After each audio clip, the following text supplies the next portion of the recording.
ప్రభు పేరట మీ అందరికీ శుభాభివందనములు. Charles Spurgeon గారి విశ్వాసపు చెక్ బుక్ నుండి ఈరోజు అనుదిన వాక్య ధ్యానం. కాబట్టి యెహోవా ఇలాగు సెలవిచ్చెను, నీవు నా తట్టు తిరిగిన ఎడల నీవు నా సన్నిధిని నిలుచున్నట్లు నేను నిన్ను తిరిగి రప్పింతును. ఏవి నీచములో ఏవి ఘనములో నీవు గుర్తుపట్టిన ఎడల నీవు నా నోటి వలె ఉందువు. ఇర్మియా గ్రంథము 15వ అధ్యాయము 19వ వచనము.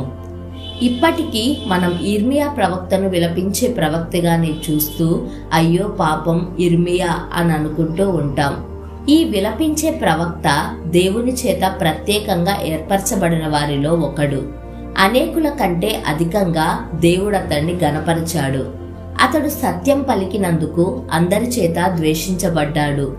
దేవుని మాటలు అతనికెంతో మధురంగా ఉన్నప్పటికీ వాటిని విన్నవారికి మాత్రం ఆ దేవుని మాటలు చేదుగా ఉన్నాయి. అయితే అతడు దేవుని చేత అంగీకరింపబడినవాడు. దేవుడు ఆజ్ఞాపించినట్లు ఇర్మియా నమ్మకంగా ఆయన సన్నిధిలో నిలిచినందువలన దేవుడు ఇర్మియా ద్వారా ప్రజలతో మాట్లాడడం కొనసాగించాడు. అతడు వ్యక్తులతో ధైర్యంగానూ యథార్థంగానూ వ్యవహరించాడు. ఆ రోజుల్లో ఉన్న అబద్ధ ప్రవక్తలను దేవుని చేటతో ఏరిపారవేసే పనిని ఇర్మియా చేశాడు. అప్పుడు దేవుడు ఇర్మియాతో నీవు నా నోటి వలె ఉందువు అని అన్నాడు. ఎంత ఘనత!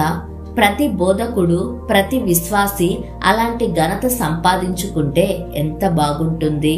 మన ద్వారా దేవుడు మాట్లాడడం ఎంత ఆశ్చర్యకరంగా ఉంటుంది. మనం సత్యాన్ని ఉన్నది ఉన్నట్టు చెబుదాం, సూటిగా చెబుదాం. దాన్ని అంగీకరించిన వారికి ఆశీర్వాదం కలుగుతుంది. ఆ మాటను త్రోసిపుచ్చేవారు, వ్యతిరేకించేవారు నశించిపోతారు. మన మాటలు ఎంతో మందికి జీవాహారంలా ఉంటాయి. నిద్రపోతున్న వారిని మన మాటలతో మేల్కొల్పుదాం.